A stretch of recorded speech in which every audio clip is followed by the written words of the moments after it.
জুলাই গণহত্যায় শেখ হাসিনার বিরুদ্ধে মামলার খসড়া তদন্ত রিপোর্ট প্রসিকিউশনে মিলেছে একাধিকবার অপরাধ প্রমাণের তথ্য। বিচার হবেই জানালেন অ্যাটর্নি জেনারেল। অন্তর্বর্তী সরকার দায়িত্ব নেয়ার পর দেশে কোনো জঙ্গিবাদের উত্থান হয়নি। রুখে দেওয়ার হুঁশিয়ারি দুই উপদেষ্টার। দেশকে কলঙ্কিত করার চেষ্টায় পরাজিত শক্তি, বলছে বিএনপি। অসময়ের নদী ভাঙনে সাতক্ষীরায় 10 গ্রামে হাহাকার, সুপেয় পানির তীব্র সংকট। 2 দিন পর বিকল্প রিং বাঁধ দেওয়ার কার্যক্রম শুরু।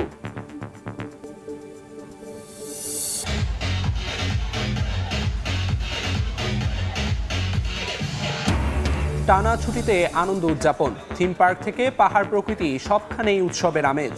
শিশুদের পদচারণায় মুখর চিড়িয়াখানা, বইয়ের চরিত্র সামনাসামনি দেখায় উচ্ছ্বাস।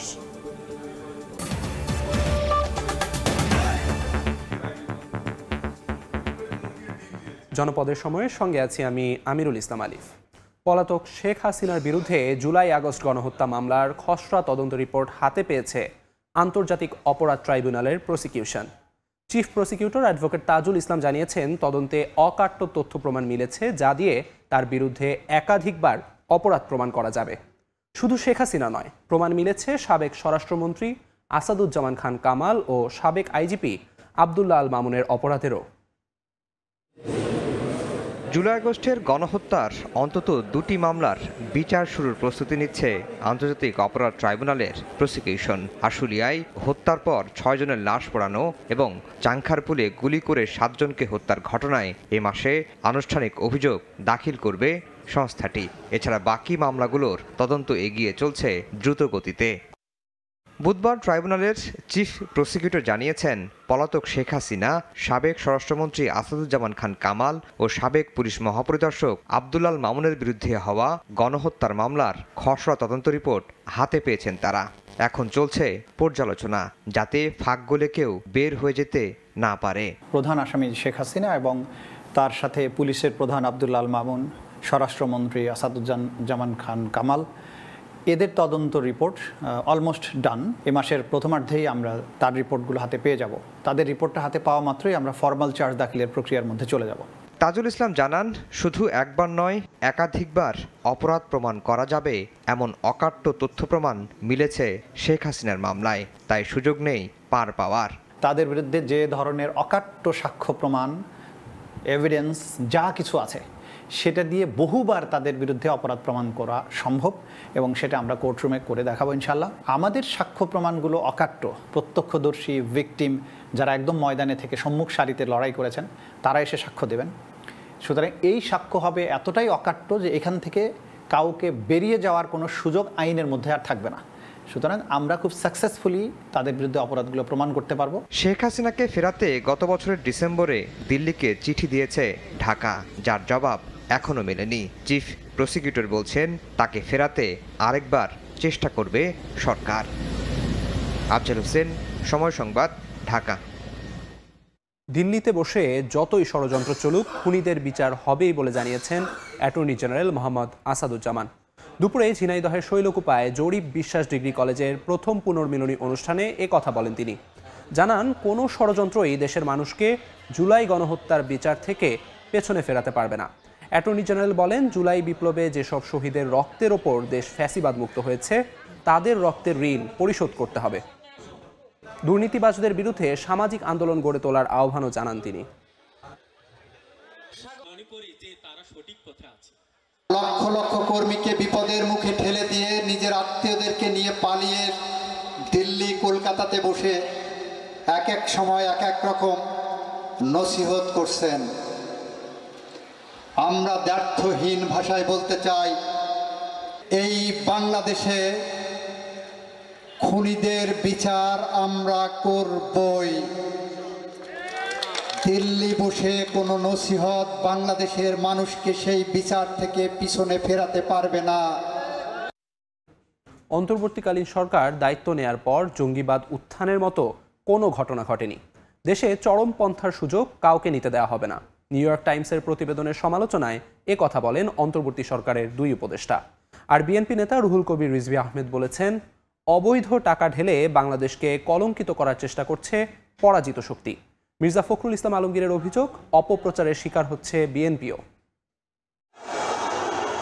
গণ অভ্যুত্থানের পর নতুন বাংলাদেশ গঠনের সুযোগ নিচ্ছে ইসলামী চরমপন্থীরা। এই শিরোনামে 1 এপ্রিল একটি প্রতিবেদন প্রকাশ করে দ্য নিউ ইয়র্ক টাইমস। প্রতিবেদনে আরও বলা হয়, বাংলাদেশ ধর্মীয় চরমপন্থার কবলে পড়তে যাচ্ছে।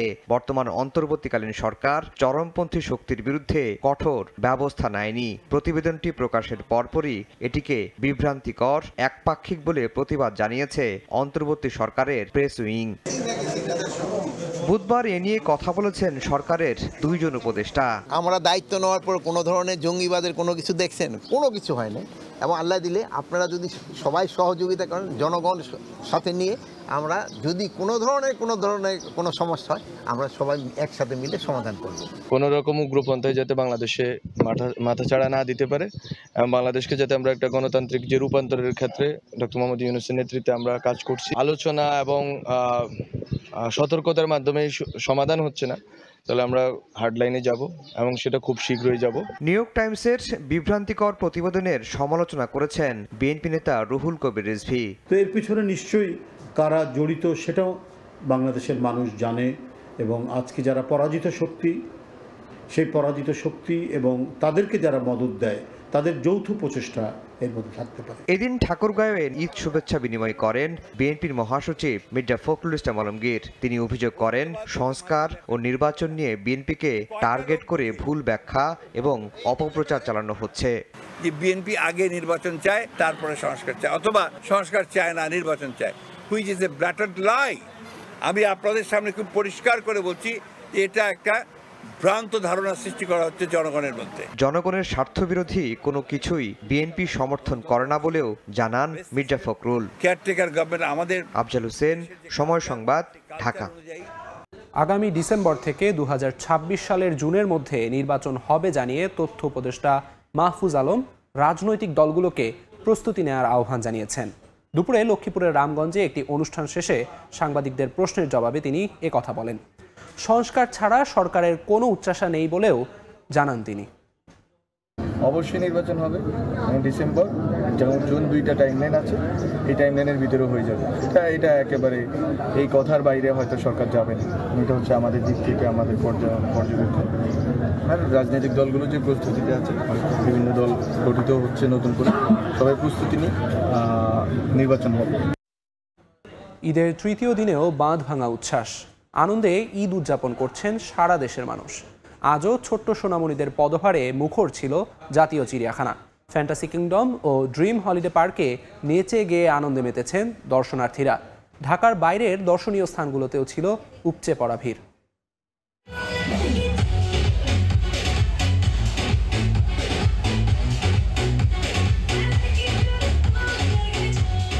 নাচে গানে উৎসবে মাতোয়ারা গোটা দেশ। ঈদের তৃতীয় দিনেও আনন্দে ভাটা পড়েনি এক চুলো। পরিবার পরিজন কিংবা বন্ধু বান্ধব নিয়ে কেউ চড়ছেন নতুন নতুন রাইডে, কেউ ওয়াটার কিংডমে গা ভাসাচ্ছেন বাদ্য বাজনার তালে তালে। আশুলিয়ার ফ্যান্টাসি কিংডম ও নরসিংদীর ড্রিম হলিডে পার্কে সকাল থেকেই ছিল বিনোদন প্রেমীদের উপচে পড়া ভিড়। যান্ত্রিক নগরের ব্যস্ততা পেছনে ফেলে একটু স্বস্তি খোঁজার চেষ্টা। আগে আমার ছেলে মেয়েকে নিয়ে আসতাম, এখন সেই ছেলের বাচ্চাকে আমি নিয়ে আসছি, ফ্যামিলিকে নিয়ে এসেছি, খুব ভালো লাগছে। এদিকে প্রকৃতির সান্নিধ্য পেতে বাবা মায়ের হাত ধরে চিড়িয়াখানায় আসেন ছোট্ট সোনামণিরা। বানর, বাঘ, উটপাখি, হাতি সহ নানা পশু পাখি দেখে শিশু কিশোরদের চোখে মুখে উচ্ছ্বাস। টাইগার দেখতে আসছি, কত বাঘ, কত হরিণ। ঈদের আনন্দ মানেই তো বাচ্চাদের সাথে এরকম ঘোরা। বিনোদন কেন্দ্র ছাড়াও পরিবার পরিজন নিয়ে ঐতিহাসিক স্থানগুলোতে ভিড় করছেন দর্শনার্থীরা। রাজধানীবাসীর অনেকেই ঢু মারছেন লালবাগ কেল্লায়। ঢাকার বাইরে দর্শনীয় স্থানগুলোতেও একই চিত্র। ঈদে লম্বা ছুটি থাকায় পর্যটকের ঢল নেমেছে পাহাড়কন্যা বান্দরবানে। আর প্রকৃতিকন্যা সিলেটের সৌন্দর্যেও মুগ্ধ দর্শনার্থীরা। এখানে এর আগে আসা হয় নাই, তো দেখা গেল যে এখানে আসি। সব সময় তার সময় হয় না হাজবেন্ডকে নিয়ে, বাচ্চাকে নিয়ে ঘোরার। দেশবাসীর ঈদ আনন্দে নিরাপত্তা নিশ্চিতে পর্যটন এলাকায় সতর্ক অবস্থায় রয়েছে আইন শৃঙ্খলা বাহিনী। জিন্নাতারা যশোয়া, সময় সংবাদ। ভাঙনের 2 দিন পর সাতক্ষীরায় শুরু হয়েছে বাঁধ মেরামতের কাজ। সকাল 8:30টার দিকে সেনাবাহিনীর সহযোগিতায় পানি উন্নয়ন বোর্ড জিও টিউন রিং বাঁধের কাজ শুরু করে। এর আগে ঈদের দিন সোমবার সকালে খোলপেটুয়া নদীর পানির তোড়ে 150 ফুট বেড়ি বাঁধ ভেঙে যায়। এতে আশাশুনি উপজেলার বিছট এলাকায় পানি প্রবেশ করে গ্রামের পর গ্রাম প্লাবিত হয়। পানিবন্দী পরিবারগুলোতে গত 2 দিনে রান্নার চুলা জ্বলেনি। সুপেয় পানির সংকট প্রকট আকার ধারণ করেছে। লাখ লাখ টাকার মাছ ভেসে যাওয়ায় দিশেহারা চাষিরা। সরকারিভাবে এখনো কোনো উদ্যোগ নেই বলে অভিযোগ পানিবন্দী মানুষের। এ পর্যায়ে শীর্ষ সংবাদগুলো জানিয়ে দিচ্ছে আরেকবার। জুলাই গণহত্যায় শেখ হাসিনার বিরুদ্ধে মামলার খসড়া তদন্ত রিপোর্ট প্রসিকিউশনে মিলেছে একাধিকবার অপরাধ প্রমাণের তথ্য। বিচার হবেই জানালেন অ্যাটর্নি জেনারেল। অন্তর্বর্তী সরকারের দায়িত্ব নেয়ার পর দেশে কোনো জঙ্গিবাদের উত্থান হয়নি, রুখে দেওয়ার হুঁশিয়ারি 2 উপদেষ্টার। দেশকে কলঙ্কিত করার চেষ্টায় পরাজিত শক্তি বলছে বিএনপি।